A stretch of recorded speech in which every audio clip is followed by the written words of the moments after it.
Genesis chapter 14. At the time when Amraphel was king of Shinar, Arioch, king of Elasar, Kedorlaomer, king of Elam, and Tidal, king of Goyim, these kings went to war against Bera, king of Sodom, Bersha, king of Gomorrah, Shinab, king of Admah, Shemeba, king of Zeboim, and the king of Bela, that is Zoar. All these latter kings joined forces in the valley of Siddim, that is the Dead Sea Valley. For 12 years they had been subject to Kedorlaomer, but in the 13th year they rebelled. In the 14th year, Kedorlaomer and the kings allied with him went out and defeated the Rephaites in Ashtaroth-Karnaim, the Zuzites in Ham, the Emites in Sheva, Kiriathaim, and the Horites in the hill country of Seir as far as El-Paran, near the desert. Then they turned back and went to En-Mishpat, that is Kadesh, and they conquered the whole territory of the Amalekites as well as the Amorites who were living in Hazazon Tamar. Then the king of Sodom, the king of Gomorrah, the king of Admah, the king of Zeboim, and the king of Bela, that is Zoar, marched out and drew up their battle lines in the valley of Siddim against Kedorlaomer, king of Elam, Tidal, king of Goyim, Amraphel, king of Shinar, and Arioch, king of Elasar, 4 kings against 5. Now the valley of Siddim was full of tar pits, and when the kings of Sodom and Gomorrah fled, some of the men fell into them, and the rest fled to the hills. The 4 kings seized all the goods of Sodom and Gomorrah and all their food. Then they went away. They also carried off Abram's nephew, Lot, and his possessions, since he was living in Sodom. A man who had escaped came and reported this to Abram the Hebrew. Now Abram was living near the great trees of Mamre the Amorite, a brother of Eshcol and Ane, all of whom were allied with Abram. When Abram heard that his relative had been taken captive, he called out 318 trained men born in his household, and went in pursuit as far as Dan. During the night, Abram divided his men to attack them, and he routed them, pursuing them as far as Hobah, north of Damascus. He recovered all the goods and brought back his relative Lot and his possessions, together with the women and the other people. After Abram returned from defeating Kedorlaomer and the kings allied with him, the king of Sodom came out to meet him in the valley of Shaveh, that is the king's valley. Then Melchizedek, king of Salem, brought out bread and wine. He was priest of God Most High, and he blessed Abram, saying, "Blessed be Abram by God Most High, creator of heaven and earth, and praise be to God Most High, who delivered your enemies into your hand." Then Abram gave him 1/10 of everything. The king of Sodom said to Abram, "Give me the people and keep the goods for yourself." But Abram said to the king of Sodom, "With raised hand I have sworn an oath to the Lord, God Most High, creator of heaven and earth, that I will accept nothing belonging to you, not even a thread or the strap of a sandal, so that you will never be able to say, 'I made Abram rich.' I will accept nothing but what my men have eaten and the share that belongs to the men who went with me, to Ane, Eshcol, and Mamre. Let them have their share." Genesis chapter 15. After this, the word of the Lord came to Abram in a vision. "Do not be afraid, Abram. I am your shield, your very great reward." But Abram said, "Sovereign Lord, what can you give me since I remain childless? And the one who will inherit my estate is Eliezer of Damascus." And Abram said, "You have given me no children, so a servant in my household will be my heir." Then the word of the Lord came to him, "This man will not be your heir, but a son who is your own flesh and blood will be your heir." He took him outside and said, "Look up at the sky and count the stars, if indeed you can count them." Then he said to him, so shall your offspring be." Abram believed the Lord, and he credited it to him as righteousness. He also said to him, "I am the Lord, who brought you out of Ur of the Chaldeans to give you this land to take possession of it." But Abram said, "Sovereign Lord, how can I know that I will gain possession of it?" So the Lord said to him, "Bring me a heifer, a goat, and a ram, each 3 years old, along with a dove and a young pigeon." Abram brought all these to him, cut them in two, and arranged the halves opposite each other. The birds, however, he did not cut in half. Then birds of prey came down on the carcasses, but Abram drove them away. As the sun was setting, Abram fell into a deep sleep, and a thick and dreadful darkness came over him. Then the Lord said to him, "Know for certain that for 400 years your descendants will be strangers in a country not their own, and that they will be enslaved and ill-treated there. But I will punish the nation they serve as slaves, and afterward they will come out with great possessions. You, however, will go to your ancestors in peace and be buried at a good old age. In the 4th generation, your descendants will come back here, for the sin of the Amorites has not yet reached its full measure." When the sun had set and darkness had fallen, a smoking brazier with a blazing torch appeared and passed between the pieces. On that day the Lord made a covenant with Abram and said, "To your descendants I give this land, from the Wadi of Egypt to the great river, the Euphrates, the land of the Kenites, Kenizzites, Kadmonites, Hittites, Perizzites, Rephaites, Amorites, Canaanites, Girgashites, and Jebusites." Genesis chapter 16. Now Sarai, Abram's wife, had borne him no children, but she had an Egyptian slave named Hagar. So she said to Abram, "The Lord has kept me from having children. Go, sleep with my slave. Perhaps I can build a family through her." Abram agreed to what Sarai said.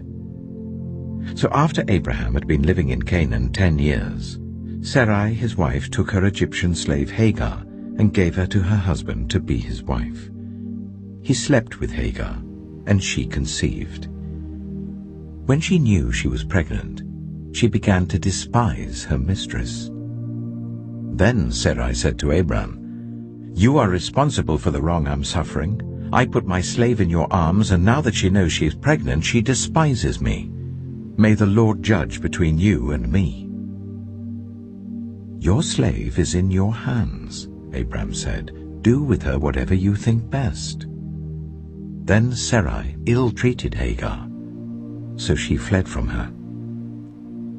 The angel of the Lord found Hagar near a spring in the desert. It was the spring that is beside the road to Shur.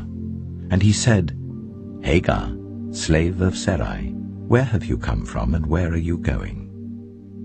"I'm running away from my mistress Sarai," she answered. Then the angel of the Lord told her, "Go back to your mistress and submit to her." The angel added, "I will increase your descendants so much that they will be too numerous to count." The angel of the Lord also said to her, "You are now pregnant and you will give birth to a son. You shall name him Ishmael, for the Lord has heard of your misery. He will be a wild donkey of a man. His hand will be against everyone and everyone's hand against him, and he will live in hostility towards all his brothers." She gave this name to the Lord who spoke to her, "You are the God who sees me." For she said, "I have now seen the one who sees me." That is why the well was called Beer Lahairoi. It is still there between Kadesh and Bered. So Hagar bore Abram a son, and Abram gave the name Ishmael to the son she had borne. Abram was 86 years old when Hagar bore him Ishmael. Genesis chapter 17. When Abram was 99 years old, the Lord appeared to him and said, I am God Almighty. Walk before me faithfully and be blameless. Then I will make my covenant between me and you, and will greatly increase your numbers. Abram fell face down, and God said to him, As for me, this is my covenant with you. You will be the father of many nations. No longer will you be called Abram. Your name will be Abraham. For I have made you a father of many nations. I will make you very fruitful. I will make nations of you, and kings will come from you. I will establish my covenant as an everlasting covenant between me and you and your descendants after you for the generations to come, to be your God and the God of your descendants after you. The whole land of Canaan, where you now reside as a foreigner, I will give as an everlasting possession to you and your descendants after you, and I will be their God. Then God said to Abraham, As for you, you must keep my covenant, you and your descendants after you for the generations to come. This is my covenant with you and your descendants after you, the covenant you are to keep. Every male among you shall be circumcised. You are to undergo circumcision, and it will be the sign of the covenant between me and you. For the generations to come, every male among you who is 8 days old must be circumcised, including those born in your household or bought with money from a foreigner. Those who are not your offspring, whether born in your household or bought with your money, they must be circumcised. My covenant in your flesh is to be an everlasting covenant. Any uncircumcised male who has not been circumcised in the flesh will be cut off from his people. He has broken my covenant. God also said to Abraham, As for Sarai your wife, you are no longer to call her Sarai. Her name will be Sarah. I will bless her and will surely give you a son by her. I will bless her, so she will be the mother of nations. Kings of peoples will come from her. Abraham fell face down. He laughed and said to himself, Will a son be born to a man 100 years old? Will Sarah bear a child at the age of 90? And Abraham said to God, If only Ishmael might live under your blessing.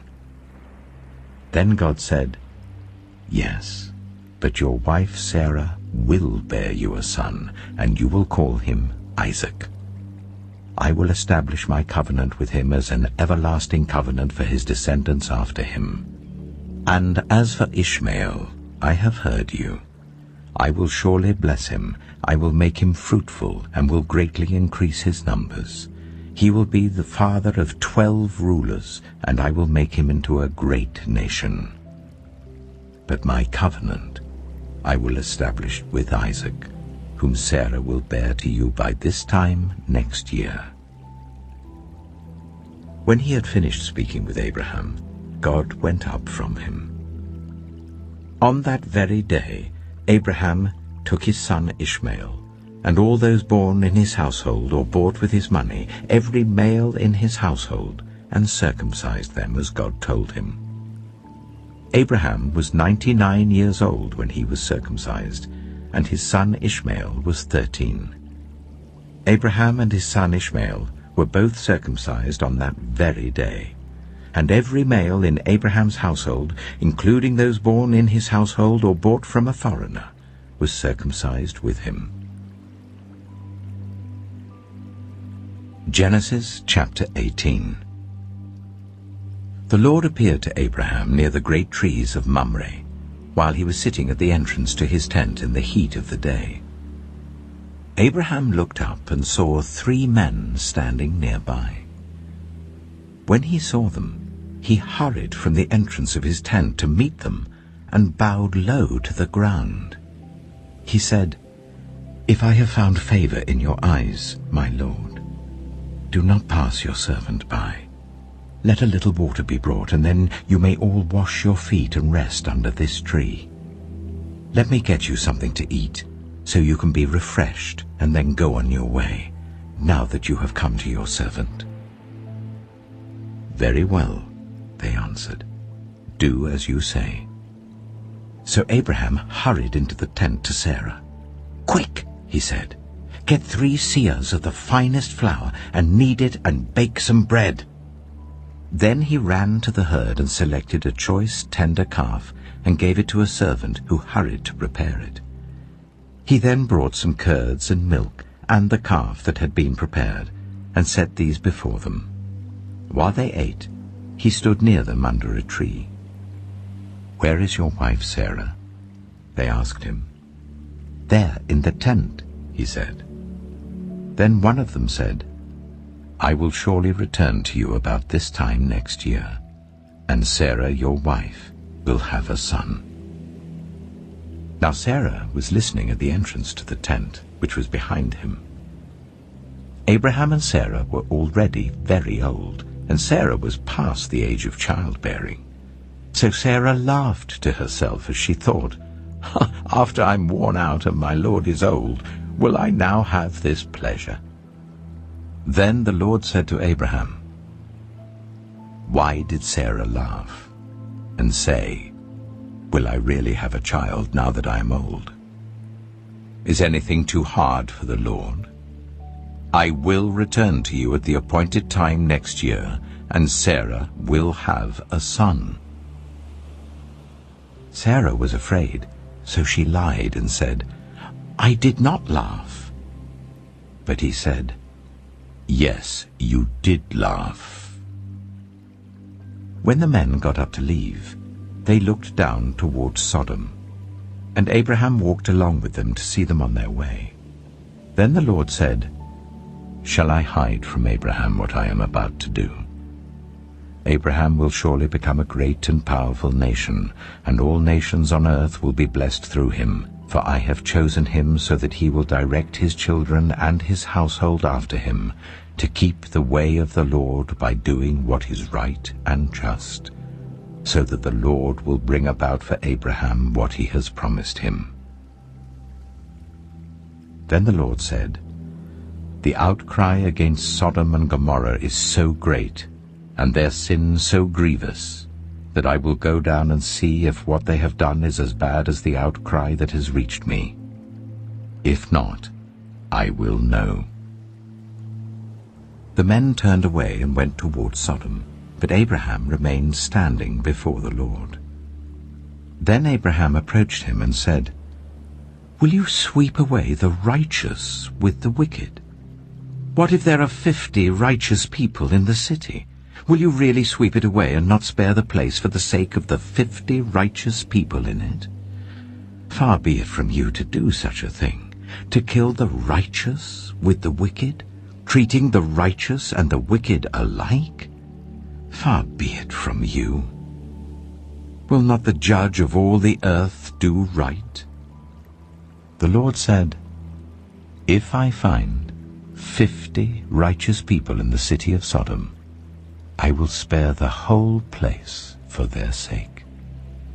Then Abraham spoke up again, "Now that I have been so bold as to speak to the Lord, though I am nothing but dust and ashes, what if the number of the righteous is 5 less than 50? Will you destroy the whole city for lack of 5 people?" "If I find 45 there," he said, "I will not destroy it." Once again he spoke to him, "What if only 40 are found there?" He said, "For the sake of 40 I will not do it." Then he said, "May the Lord not be angry, but let me speak. What if only 30 can be found there?" He answered, I will not do it if I find 30 there." Abraham said, "Oh, now that I have been so bold as to speak to the Lord, what if only 20 can be found there?" He said, "For the sake of 20, I will not destroy it." Then he said, "May the Lord not be angry, but let me speak just once more. What if only 10 can be found there?" He answered, "For the sake of 10, I will not destroy it." When the Lord had finished speaking with Abraham, he left, and Abraham returned home. Genesis chapter 19. The 2 angels arrived at Sodom in the evening, and Lot was sitting in the gateway of the city. When he saw them, he got up to meet them and bowed down with his face to the ground. "My lords," he said, "please turn aside to your servant's house. You can wash your feet and spend the night and then go on your way early in the morning." "No," they answered, "we will spend the night in the square." But he insisted so strongly that they did go with him and entered his house. He prepared a meal for them, baking bread without yeast, and they ate. Before they had gone to bed, all the men from every part of the city of Sodom, both young and old, surrounded the house. They called to Lot, "Where are the men who came to you tonight? Bring them out to us, so that we can have sex with them." Lot went outside to meet them and shut the door behind him and said, "No, my friends, don't do this wicked thing. Look, I have 2 daughters who have never slept with a man. Let me bring them out to you, and you can do what you like with them, but don't do anything to these men, for they have come under the protection of my roof."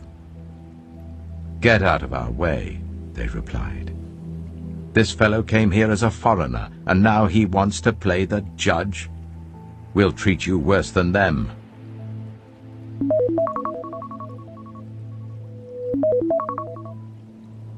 They kept bringing pressure on Lot and moved forward to break down the door. But the men inside reached out and pulled Lot back into the house and shut the door. Then they struck the men who were at the door of the house, young and old, with blindness, so that they could not find the door. The 2 men said to Lot, "Do you have anyone else here? Sons-in-law, sons or daughters, or anyone else in the city who belongs to you? Get them out of here, because we are going to destroy this place. The outcry to the Lord against its people is so great that he has sent us to destroy it." So Lot went out and spoke to his sons-in-law who were pledged to marry his daughters. He said, "Hurry and get out of this place, because the Lord is about to destroy the city." But his sons-in-law thought he was joking. With the coming of dawn, the angels urged Lot, saying, "Hurry! Take your wife and your 2 daughters who are here, or you will be swept away when the city is punished." When he hesitated, the men grasped his hand and the hands of his wife and of his 2 daughters and led them safely out of the city, for the Lord was merciful to them. As soon as they had brought them out, one of them said, "Flee for your lives. Don't look back. And don't stop anywhere in the plain. Flee to the mountains, or you will be swept away." But Lot said to them, "No, my lords, please. Your servant has found favor in your eyes, and you have shown great kindness to me in sparing my life, but I can't flee to the mountains. This disaster will overtake me, and I'll die. Look, here is a town near enough to run to, and it is small. Let me flee to it. It is very small, isn't it? Then my life will be spared." He said to him, "Very well. I will grant this request too. I will not overthrow the town you speak of, but flee there quickly, because I cannot do anything until you reach it." That is why the town was called Zoar. By the time Lot reached Zoar, the sun had risen over the land. Then the Lord rained down burning sulfur on Sodom and Gomorrah, from the Lord out of the heavens. Thus he overthrew those cities and the entire plain, destroying all those living in the cities and also the vegetation in the land. But Lot's wife looked back, and she became a pillar of salt. Early the next morning, Abraham got up and returned to the place where he had stood before the Lord. He looked down toward Sodom and Gomorrah, toward all the land of the plain, and he saw dense smoke rising from the land, like smoke from a furnace. So when God destroyed the cities of the plain, he remembered Abraham, and he brought Lot out of the catastrophe that overthrew the cities where Lot had lived. Lot and his 2 daughters left Zoar and settled in the mountains, for he was afraid to stay in Zoar. He and his 2 daughters lived in a cave. One day, the older daughter said to the younger, "Our father is old, and there is no man around here to give us children, as is the custom all over the earth. Let's get our father to drink wine, and then sleep with him and preserve our family line through our father." That night, they got their father to drink wine, and the older daughter went in and slept with him. He was not aware of it when she laid down or when she got up. The next day the older daughter said to the younger, "Last night I slept with my father. Let's get him to drink wine again tonight, and you go in and sleep with him, so we can preserve our family line through our father." So they got their father to drink wine that night also, and the younger daughter went in and slept with him. Again, he was not aware of it when she laid down or when she got up.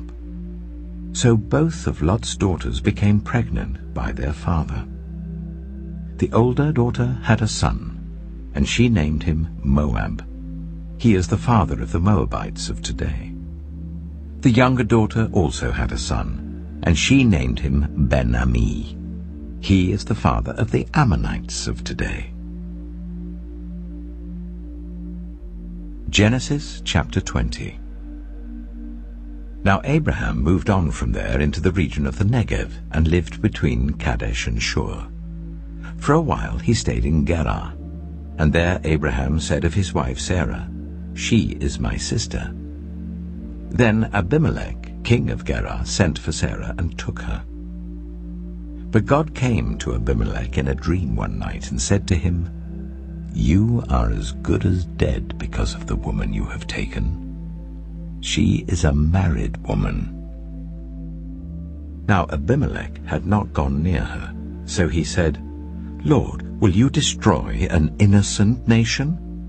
Did he not say to me, 'She is my sister'? And didn't she also say, 'He is my brother'? I've done this with a clear conscience and clean hands." Then God said to him in the dream, "Yes, I know you did this with a clear conscience, and so I have kept you from sinning against me. That is why I did not let you touch her. Now return the man's wife, for he is a prophet, and he will pray for you, and you will live. But if you do not return her, you may be sure that you and all who belong to you will die." Early the next morning, Abimelech summoned all his officials, and when he told them all that had happened, they were very much afraid. Then Abimelech called Abraham in and said, "What have you done to us? How have I wronged you that you have brought such guilt upon me and my kingdom? You have done things to me that should never be done." And Abimelech asked Abraham, "What was your reason for doing this?" Abraham replied, "I said to myself, 'There is surely no fear of God in this place, and they will kill me because of my wife. Besides, she really is my sister, the daughter of my father, though not of my mother, and she became my wife. And when God caused me to wander from my father's household, I said to her, "This is how you can show your love to me. Everywhere we go, say of me, 'He is my brother.'" Then Abimelech brought sheep and cattle and male and female slaves and gave them to Abraham, and he returned Sarah his wife to him. And Abimelech said, "My land is before you. live wherever you like." To Sarah he said, "I am giving your brother 1,000 shekels of silver. This is to cover the offense against you before all who are with you. You are completely vindicated." Then Abraham prayed to God, and God healed Abimelech, his wife, and his female slaves, so they could have children again. For the Lord had kept all the women in Abimelech's household from conceiving because of Abraham's wife Sarah. Genesis chapter 21. Now the Lord was gracious to Sarah, as he had said, and the Lord did for Sarah what he had promised. Sarah became pregnant and bore a son to Abraham in his old age, at the very time God had promised him. Abraham gave the name Isaac to the son Sarah bore him. When his son Isaac was 8 days old, Abraham circumcised him as God commanded him. Abraham was 100 years old when his son Isaac was born to him. Sarah said, "God has brought me laughter, and everyone who hears about this will laugh with me." And she added, "Who would have said to Abraham that Sarah would nurse children? Yet I have borne him a son in his old age." The child grew and was weaned, and on the day Isaac was weaned, Abraham held a great feast.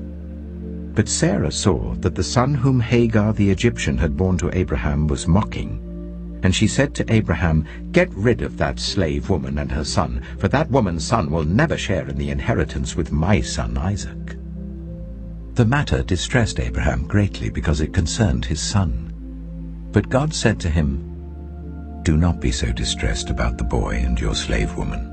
Listen to whatever Sarah tells you, because it is through Isaac that your offspring will be reckoned. I will make the son of the slave into a nation also, because he is your offspring." God heard the boy crying, and the angel of God called to Hagar from heaven and said to her, "What is the matter, Hagar? Do not be afraid. God has heard the boy crying as he lies there. Lift the boy up and take him by the hand, for I will make him into a great nation." Then God opened her eyes, and she saw a well of water. So she went and filled the skin with water and gave the boy a drink. God was with the boy as he grew up. He lived in the desert and became an archer. While he was living in the desert of Paran, his mother got a wife for him from Egypt. At that time, Abimelech and Phicol, the commander of his forces, said to Abraham, "God is with you in everything you do. Now swear to me here before God that you will not deal falsely with me or my children or my descendants. Show to me and the country where you now reside as a foreigner the same kindness I have shown to you." Abraham said, "I swear it." Then Abraham complained to Abimelech about a well of water that Abimelech's servants had seized. But Abimelech said, "I don't know who has done this. You did not tell me, and I heard about it only today." So Abraham brought sheep and cattle and gave them to Abimelech, and the two men made a treaty. Abraham set apart 7 ewe lambs from the flock, and Abimelech asked Abraham, "What is the meaning of these 7 ewe lambs you have set apart by themselves?" He replied, "Accept these 7 lambs from my hand as a witness that I dug this well." So that place was called Beersheba, because the 2 men swore an oath there. After the treaty had been made at Beersheba, Abimelech and Phicol, the commander of his forces, returned to the land of the Philistines. Abraham planted a tamarisk tree in Beersheba, and there he called on the name of the Lord, the eternal God. And Abraham stayed in the land of the Philistines for a long time. Genesis chapter 22. Sometime later, God tested Abraham. He said to him, "Abraham." "Here I am," he replied. Then God said, "Take your son, your only son, whom you love, Isaac, and go to the region of Moriah. Sacrifice him there as a burnt offering on a mountain I will show you." Early the next morning, Abraham got up and loaded his donkey. He took with him 2 of his servants and his son Isaac. When he had cut enough wood for the burnt offering, he set out for the place God had told him about. On the 3rd day, Abraham looked up and saw the place in the distance. He said to his servants, "Stay here with the donkey while I and the boy go over there. We will worship and then we will come back to you." Abraham took the wood for the burnt offering and placed it on his son Isaac, and he himself carried the fire and the knife. As the 2 of them went on together, Isaac spoke up and said to his father Abraham, "Father?" "Yes, my son," Abraham replied. "The fire and wood are here," Isaac said, "but where is the lamb for the burnt offering?" Abraham answered, "God himself will provide the lamb for the burnt offering, my son." And the 2 of them went on together. When they reached the place God had told him about, Abraham built an altar there and arranged the wood on it. He bound his son Isaac and laid him on the altar on top of the wood. Then he reached out his hand and took the knife to slay his son. But the angel of the Lord called out to him from heaven, "Abraham! Abraham!" "Here I am," he replied. "Do not lay a hand on the boy," he said. "Do not do anything to him. Now I know that you fear God, because you have not withheld from me your son, your only son." Abraham looked up, and there in the thicket he saw a ram caught by its horns. He went over and took the ram and sacrificed it as a burnt offering instead of his son. So Abraham called that place, "The Lord will provide," and to this day it is said, "On the mountain of the Lord it will be provided." The angel of the Lord called to Abraham from heaven a second time and said, "I swear by myself, declares the Lord, that because you have done this and have not withheld your son, your only son, I will surely bless you and make your descendants as numerous as the stars in the sky and as the sand on the seashore. Your descendants will take possession of the cities of their enemies, and through your offspring all nations on earth will be blessed, because you have obeyed me." Then Abraham returned to his servants, and they set off together for Beersheba. And Abraham stayed in Beersheba. Some time later, Abraham was told, "Milcah is also a mother. She has borne sons to your brother Nahor. Uz the firstborn, Buz his brother, Kemuel the father of Aram, Kesed, Hazo, Pildash, Jiplaph, and Bethuel. Bethuel became the father of Rebekah. Milcah bore these 8 sons to Abraham's brother Nahor. His concubine, whose name was Rumah, also had sons, Tebah, Gaham, Tahash, and Maacah. Genesis chapter 23. Sarah lived to be 127 years old. She died at Kiriath Arba, that is Hebron, in the land of Canaan. And Abraham went to mourn for Sarah and to weep over her. Then Abraham rose from beside his dead wife and spoke to the Hittites. He said, "I am a foreigner and stranger among you. Sell me some property for a burial site here, so I can bury my dead." The Hittites replied to Abraham, "Sir, listen to us. You are a mighty prince among us. Bury your dead in the choicest of our tombs. None of us will refuse you his tomb for burying your dead." Then Abraham rose and bowed down before the people of the land, the Hittites. He said to them, "If you are willing to let me bury my dead, then listen to me and intercede with Ephron son of Zohar on my behalf. So he will sell me the cave of Machpelah, which belongs to him and is at the end of his field. Ask him to sell it to me for the full price as a burial site among you." Ephron the Hittite was sitting among his people, and he replied to Abraham in the hearing of all the Hittites who had come to the gate of his city. "No, my lord," he said, "listen to me. I give you the field, and I give you the cave that is in it. I give it to you in the presence of my people. Bury your dead." Again Abraham bowed down before the people of the land, and he said to Ephron in their hearing, "Listen to me. If you will, I will pay the price of the field. Accept it from me, so I can bury my dead there." Ephron answered Abraham, "Listen to me, my lord. The land is worth 400 shekels of silver. But what is that between you and me? Bury your dead." Abraham agreed to Ephron's terms, and weighed out for him the price he had named in the hearing of the Hittites, 400 shekels of silver, according to the weight current among the merchants.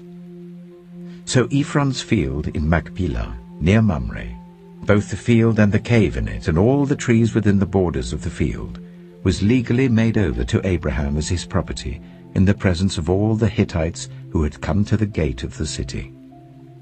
Afterwards Abraham buried his wife Sarah in the cave in the field of Machpelah, near Mamre, which is at Hebron, in the land of Canaan. So the field and the cave in it were legally made over to Abraham by the Hittites as a burial site.